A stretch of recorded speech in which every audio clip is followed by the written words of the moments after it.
This is the Cato Daily Podcast for Monday, May 4th, 2020. I'm Caleb Brown. States looking for a bailout from the feds now face scrutiny for bad fiscal management before the outbreak. To the extent that a bailout is on the table, what might it look like? And if it's really not on the table, what are some paths forward for states that had poor management before the crisis? Jonathan Williams is chief economist at the American Legislative Exchange Council. We spoke last week. As the coronavirus outbreak took hold, there was a pretty precipitous decline in economic activity. Some of that may have been driven by orders of governors and other officials to close restaurants, to close bars, to telling people to essentially stay at home.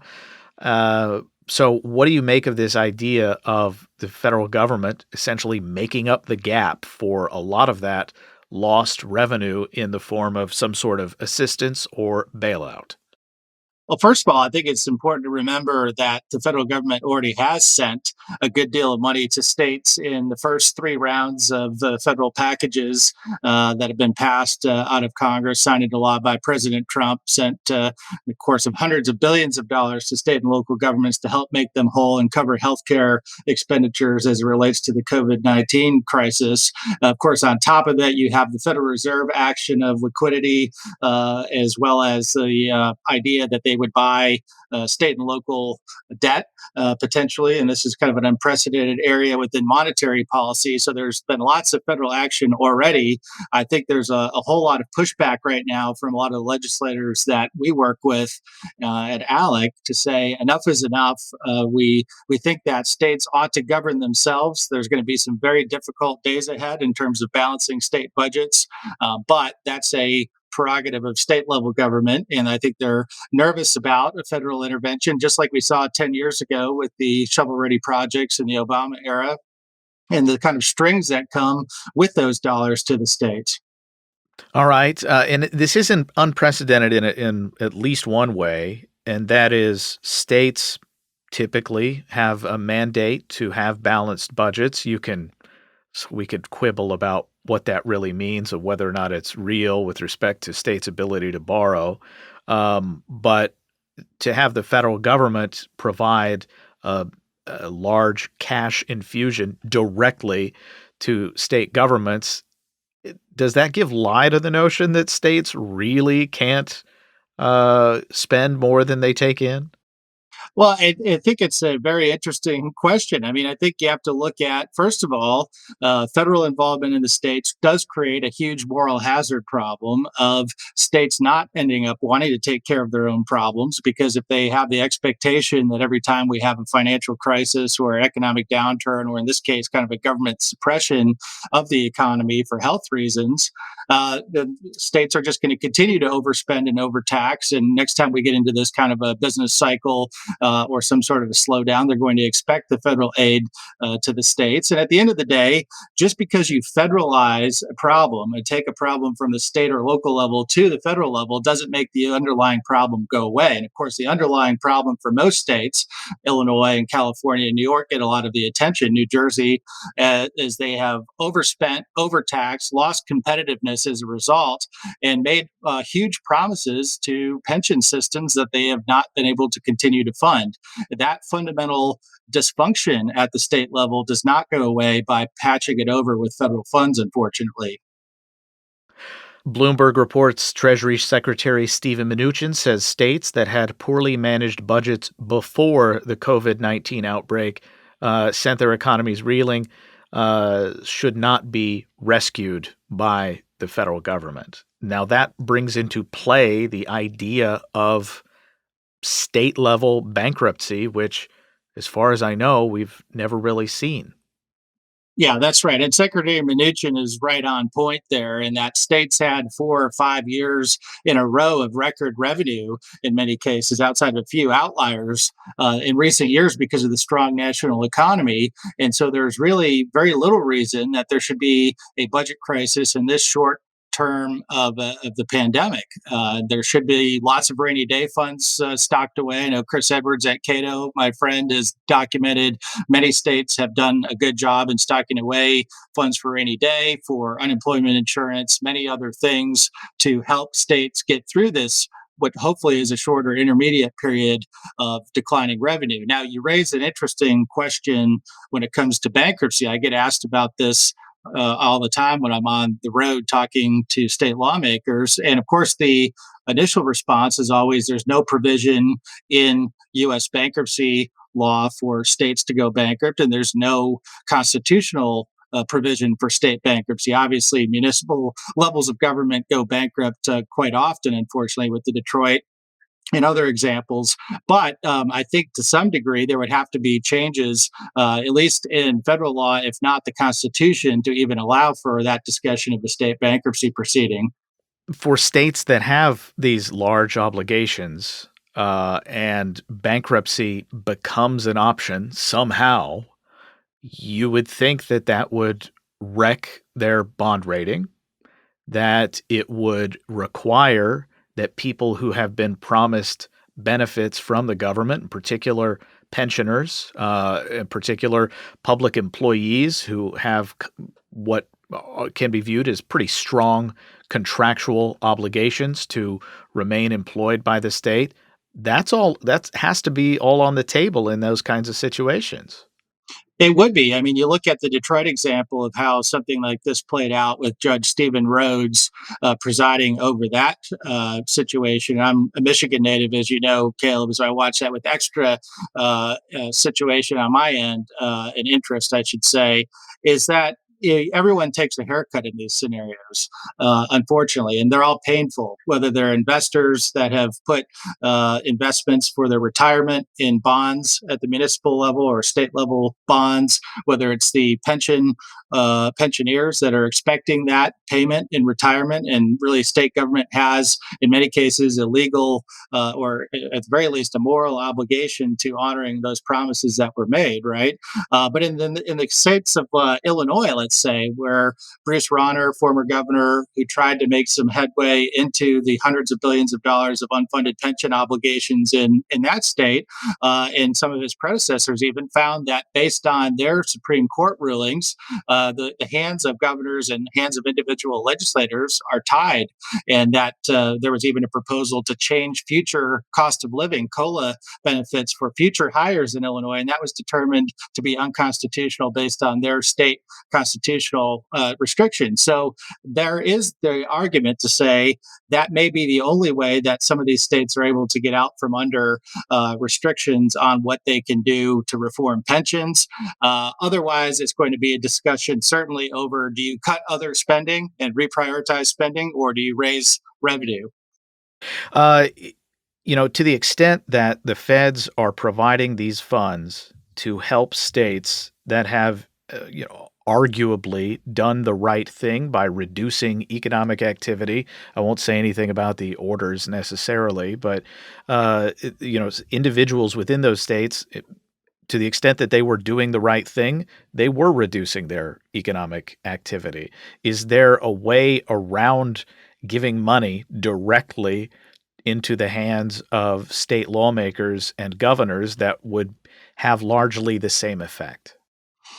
Well, I mean, I think some of the things that we've already seen come from the federal government with the Federal Reserve backstop on state and local debt, for instance, is something short of a cash handout to state level governments. But one of the things that I've talked about, I know that Cato scholars have talked about over the years as well, is what are some of the regulations at the federal level that we can undo during this time versus passing new laws and new regulations, which is often the inclination of government, obviously, in times of crisis, and some of that is warranted. But what are the things that we could undo? One of the things that we looked at as a federal regulation is the nearly century old law Davis Bacon, which is obviously dealing with prevailing wage requirements on projects at the state level that receive more than $2,000 of federal support. And so my home state of Michigan and many others across the country have repealed state level prevailing wage laws for infrastructure construction and things like school construction and highways. But the problem for those states is the minute you take federal support support, all of a sudden the prevailing wage laws of things like Davis Bacon are put on top, and those extra costs could be another 15, 20, 25% on the ability of those states to provide infrastructure projects for their citizens. So, what if the federal government, what if I think the president has the ability to perhaps waive this in times of crisis where Congress could certainly analyze that opportunity? That would be the thing that would save states money without ever appropriating a check to state and local government. So I think we have to think outside of the box a little bit instead of just appropriating new money, cutting checks, and letting local officials have those dollars. I think they need more flexibility in many times from the federal rules and regulations. The president, for his part, suggests that one of the contingencies that he might like to see attached to direct aid to states is assuring or compelling that those states have policies in line with the president's immigration preferences. Well, and that's always whether you like the president's immigration preferences or not. That's always, I think, the I do threat. not. That's always the threat of federal involvement is you're going to have a one size fits all scenario of dollars going to the states where some need it, some don't, some want it, some don't. But at the other hand, you're going to have federal preferences attached to those dollars in many cases. And sometimes we'll like those preferences, sometimes we won't like those preferences, but many times those preferences are costly when it comes to state and local governments taking the dollars. We all remember the last time we went through this experiment through the shovel ready projects in the Obama era, and we saw the maintenance of effort requirements that came with those dollars that added lots of costs at the state and local level. And those are the kind of regulations that last, unfortunately, many times longer than the actual dollars going from the feds. To the extent that states somehow a bankruptcy for a state is a possibility that would wreck the state's bond rating. It would mean that beneficiaries of state benefits, like pensions, like other payments, people with whom the state has contracts, would find a lot of those things abrogated in some way. What does that mean? Well, it means everybody feels some pain, as you alluded to there. And we just look at, for instance, the example from my home state in the city of Detroit, when Stephen Rhodes, the bankruptcy judge, oversaw that process, and everyone took painful haircuts as part of that. And you can expect pensioners that were expecting those dollars for retirement to take a reduction in many cases, which is horrible. And this is something that government really does fail individuals when it defaults in a way on those moral obligations. You're right, people that have contracts with that level of government. And then to the issue of the debt markets, you tend to think that that may be a healthy area, not the default per se, in people losing principal, but to the extent that the bond markets could then penalize states that would be fiscally irresponsible and make them then have that borrowing cost be higher in the future, and then incentivize states to actually govern well and make sure that they can keep borrowing costs down. You don't see much of a spread these days when you look at state debt offerings, but I think if the bankruptcy option were on the table, you would certainly see the potential purchasers of state debt require a whole lot more yield from those states that would be riskier. So, what of the claim from Senator McConnell, the Senate Majority Leader in my home state of Kentucky, suggesting that states should consider bankruptcy if the primary other option is a large federal bailout? Well, I think Senator McConnell is correct in his assertion that a federal bailout is not the right option. And I think he was using that perhaps as a way to say this is not the only option, even though the Senate Republican caucus seems to be more or less unified in not sending more dollars to state and local budgets to backfill past promises, in some cases past sins, is that there may be another option. It may require a change in federal law or the Constitution, but I think he's just saying that absent a federal bailout, there are other options for state and local governments. Now, of course, I think as Caleb, you and I would probably agree, the best option is for states to reprioritize their budgets. In many cases, those states don't want to reprioritize their budgets and reopen, let's say, contract negotiations and collective bargaining agreements and things like that that have driven the cost cost of governance far too high. But I think Senator McConnell's point is there are other options, and there should be other options versus a federal bailout. But right, but the state level bankruptcy is an option only to the extent that people view it as an option, and to the extent that option is relatively unprecedented, it doesn't really feel like an option. I think it's more of a rhetorical argument, perhaps, in this case that Senator McConnell is using. And you're right; you'd have to go back many decades to have similar discussions over state level bankruptcies, or in the case of in history, you see state level defaults, and that would be probably more likely what we would see is perhaps Illinois or Connecticut or some other state would just stop paying on its debt, and then there would have to be obviously much litigation over that on behalf of the bondholders. So going forward, assuming a bailout is not an option, and assuming that state level bankruptcy is not an option, what's the best path forward for states that, let's assume the median state has done okay economically, did okay during the run up in the stock market and the economic performance of quite a long time now. Um, what's the best path forward for that state? It's a lot of heavy lifting, unfortunately, but that's the price of governance, right? At the state and local level. If you want to have autonomous states that are not wards of the federal government, they need to take care of that type of difficult business, and that's what states are set up to do as sovereigns, and to have the taxing and spending power that they do. And so we'll certainly be working with our ALEC members, and we encourage all states to kind of go down to the basics when it comes to crafting a priority based budget, just like families and small businesses do every single week, is kitchen table budgeting. And there's a great example that I've pointed to many times in the past from Washington State under a Democrat governor, Gary Locke, who went on to serve in the Obama administration as Secretary of Commerce. And in the post 9/11 recession, Washington State solved a $2.5 billion budget shortfall without a dime of tax increases, because they went through the process that they called priorities of government. And they looked at what are government's needs, what are the wants, what is the available revenue, what's our core functions, what's the mission statement as to state and local governments, and what are the most important things for us to fund. And then everything else we'll fund as we have available revenue. And if it can be done by Democrats in Washington State, I think it's a great model for states across the country to look at. And we've detailed it, that whole case study, in our ALEC State Budget Reform Toolkit that's available to legislators across the country.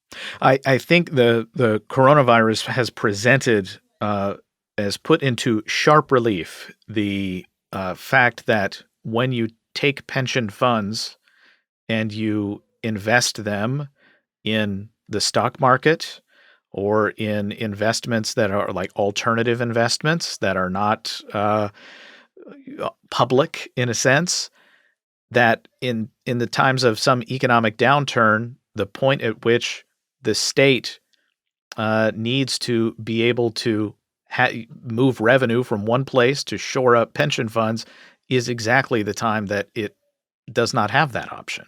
And that's a great point. And as states have defined benefit plans that have more or less disappeared from the private sector over the last couple of decades, because the private sector actually follows real accounting rules, as you know, Caleb, versus state and local governments on the pension side, these defined benefit plans are either contractually or statutorily, or at the very least, morally obligated to be paid out.